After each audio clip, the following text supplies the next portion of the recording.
PIDEA agent na sextortionist, arestado. Iligal na baril na kumpiska sa entrapment operation ng Regional Anti-Cybercrime Unit BAR sa Cotabato City. Patrolwoman Leonora Gawang sa balita.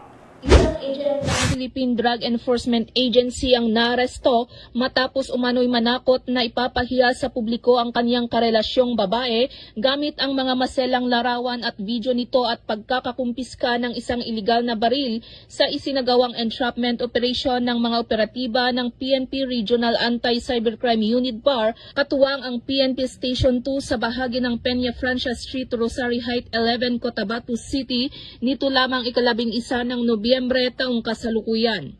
Kinilala ni Police Lieutenant Colonel Arnold Acosta, Assistant Chief ng RACU BAR ang suspek na si alias Ron, 37 na taong gulang, PIDEA agent at kasalukuyang nanunuluyan sa Rosary Heights 1, Cotabato City habang kinilala ang biktima na si alias Beng, 22 na taong gulang. Ayon sa mga otoridad, isinagawa ang naturang operasyon bandang alas 8 ng gabi ng nasabing petsa nang makatanggap ang naturang unit ng isang sumbong mula sa isang complainant tungkol sa ginawang pamimilit sa biktima na makipagtalik at magbigay ng pera sa suspek kapalit ng hindi pagpapakalat nito ng kanyang masiselang larawan at video sa publiko.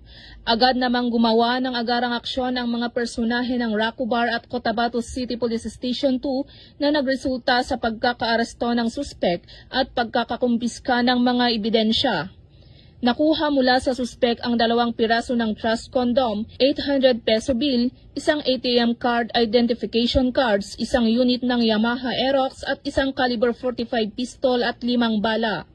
Nasa kustodiya na ng naturang istasyon ang suspek at posibleng mahaharap sa kasong paglabag sa Republic Act 9995 o Anti-Photo and Video Voyeurism Act of 2009, Article 286 ng Revised Penal Code o Grave Coercion, at Republic Act 10591 o Comprehensive Firearms and Ammunition Regulation Act.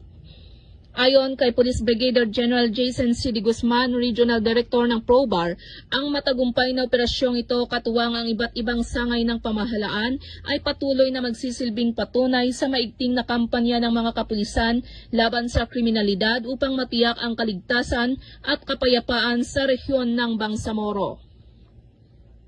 Mula rito sa rehiyon ng Bangsamoro, ako ang inyong Police News Network Correspondent, Patrolwoman Leonora Gawang, alagad ng batas, taga-taguyod ng Balitang Pulis.